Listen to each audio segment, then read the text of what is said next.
பிரியமானவர்களே, இயேசு கிறிஸ்துவின் நாமத்தில் உங்களை நான் வாழ்த்துகிறேன். இந்த நாள் காலை பொழுது உங்களுக்கு எப்படி இருக்குது?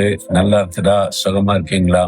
சுகம்தான் இல்லைங்க, ஒரு வியாதி, ஒரு பலவீனம், வீட்டுல மனைவிக்கு வியாதி, கணவர் வியாதிப்பட்டுட்டார், பிள்ளைக்கு தொடர்ந்து வியாதி, என்ன பண்றதுன்னு தெரியல. அது மாதிரி கஷ்டத்துல இருக்கிறீங்களா? இயேசு இன்னைக்கு உங்களை பார்த்து ஒரு வார்த்தை கேட்கிறாரு. என்ன தெரியுமா? யோவான் 5:6 நீ சுகமாக வேண்டும் என்று விரும்புகிறாயா அப்படின்னு கேட்கிறார். இப்படியெல்லாம் இயேசு பேசியிருக்கிறாரு. ஆமா, யோவான் 5 ஒரு சம்பவம் இருக்கிறாரு. எருசலேமில் ஒரு பண்டிகைன்னு சொன்னாலே எல்லா யூத மக்களும் வந்து இஸ்ரவேலர் கூடி வந்து தேவாலயத்துக்கு போவாங்க பண்டிகை கொண்டாட. ஆனா இயேசு பெதஸ்தா இந்த குளத்தின் அருகே வந்தார். ஏன் தெரியுமா? அங்க 38 வருஷம் வியாதி படுக்கைன்னு ஒரு மனுஷன் படுத்திருந்தான்.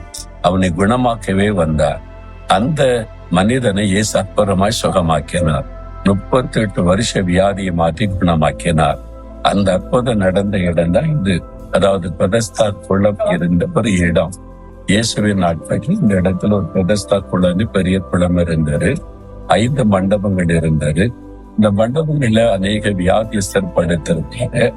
எப்போதாவது ஒரு முறை தேவதூதன் இறங்கி குளத்தை கலக்குவான். அது கலைஞருடன் யார் முதலாவது அந்த குளத்துல இறங்குறாங்களோ, எப்பேற்பட்ட வியாதியஸ்தர் இருந்தாலும் சுகமாகிடுவாங்க. ஆனால் நிறைய பேர் சுகத்துக்காக இயக்கத்தோடு இங்க காத்திருப்பாங்க. ஒரு மனிதன் 38 வருஷம் படுக்கையிலே இருந்தானா எளிமை நடக்க முடியாது. அதனால தண்ணியில இறங்குறதுக்கு யாராவது உதவி செய்தாதான் முடியும். உதவி செய்ய ஆள் இல்லை. ஒரு விரக்தியோட படுத்திருக்கிறான். இவனை தேடித்தான் இயேசு வந்தார். இந்த இடம் எருசலேமுடைய மதில் சுவர்ல பல வாசல் இருக்குல்ல, ஆட்டு வாசல். ஆட்டு வாசலுக்கு அருகிலே தேவாலயம், எருசலேம் தேவாலயம் இந்த இடத்து பக்கத்துலதான் இருக்கிறது. அந்த ஆட்டு வாசலுக்கு 3 பெயர். லயன்ஸ் கேட்னு பெயர் இருக்கிறது. ஸ்டீஃபன் கேட்னு இப்ப பெயர் வைக்கப்பட்டிருக்கிறது. ஸ்தேவான் அங்குதான் ரத்த சாட்சியாய் மரித்தார். முதல் ரத்த சாட்சி இயேசுக்காக ரத்த சென்னி மரித்தார். அந்த பகுதியில தான் இந்த குளம் இருக்கிறது. இங்கதான் இயேசு இந்த அற்புதம் செய்கிறார். அவனை பார்த்து ஆண்டவர் கேட்டா, சுகமாக வேண்டும் என்று விரும்புகிறாயா? இன்னைக்கு உங்களை பார்த்து கேட்கிறார், என் மகனே நீ சுகமாக நீ விரும்புறியா? மகளே நீ சுகமாக நீ விரும்புறியா என்று ஆண்டவர் கேட்கிறார். உன்னுடைய விருப்பத்தை அறிந்துதான் அவர் அற்புதம் செய்ய முடியும். நான் விரும்புறேன், எனக்கு சுகம் வேணும், என் குழந்தைக்கு சுகம் வேணும், என் கணவருக்கு சுகம் வேணும். உன்னுடைய விருப்பத்தை நீங்க உண்மையா சொன்னீங்கன்னா இயேசு அற்புதம் செய்வார். ஆண்டவர் அவனுக்கு அற்புதம் செய்த பிறகு தேவாலயத்துல அவனை பார்த்தார். பார்த்துட்டு 14 சொல்லுகிறாரு, அவனை தேவாலயத்துல கண்டு, மகனே இதோ நான் நீ சுகமாயிட்ட, நான் அவனை சுகம் தந்துட்டேன், அதிக கேடானது ஒன்றும் வராதபடி இனி பாவம் செய்யாதே அப்படின்னு இயேசு சொல்லுகிறார். அப்ப அவனுடைய வியாதிக்கு என்ன காரணம்? அவனுடைய பாவம். இயேசு அதை அறிந்திருந்தார். அவனுடைய பாவத்தினாலதான் வியாதிப்பட்டு படுக்கையில் ஆனான். ஆனா இயேசு அதெல்லாம் பெரிதப்படுத்தாம அவன் மேல அன்பு கூர்ந்து அந்த பாவத்தெல்லாம் மன்னித்து அவனை குணமாக்கினார். ஏன்னா அவனுடைய பாவத்தை தன்மீது ஏற்றுக்கொண்டார். அவர் பாவத்தை சுமந்து திருக்க வெளிப்பட்ட தேவாட்டு குட்டிதானே, அந்த பாவத்தை அவர் சுமந்து கொண்டு அவனை சுகமாக்கி விட்டார்.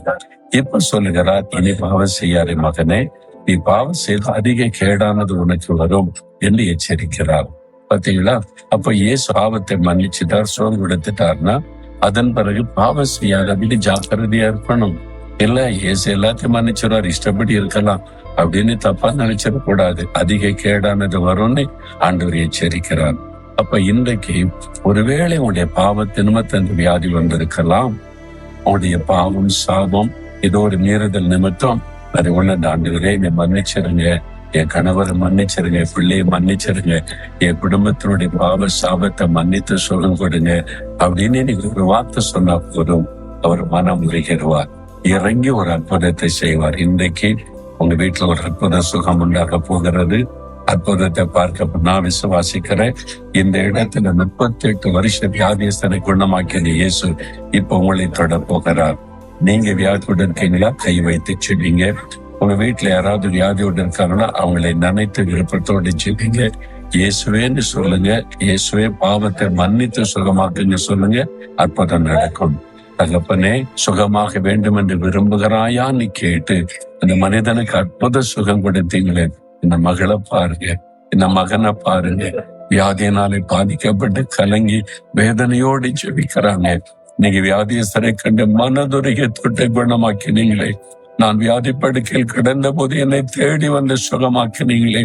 இந்த மகனை சுகமாக்குங்க, இந்த மகளை சுகமாக்குங்க, இந்த குழந்தையை குணமாக்குங்க. இயேசு கிறிஸ்துவின் நாமத்தில் இப்பொழுது சுகம் உண்டாகட்டும். அந்த வியாதி மறையட்டும், வியாதி படுக்கை மாறட்டும். அற்புத சுகம் இன்றைக்கு அவளுக்கு உண்டாகட்டும். இயேசு கிறிஸ்துவின் நாமத்தில் ஜெபிக்கிறோம். ஆமென், ஆமென்.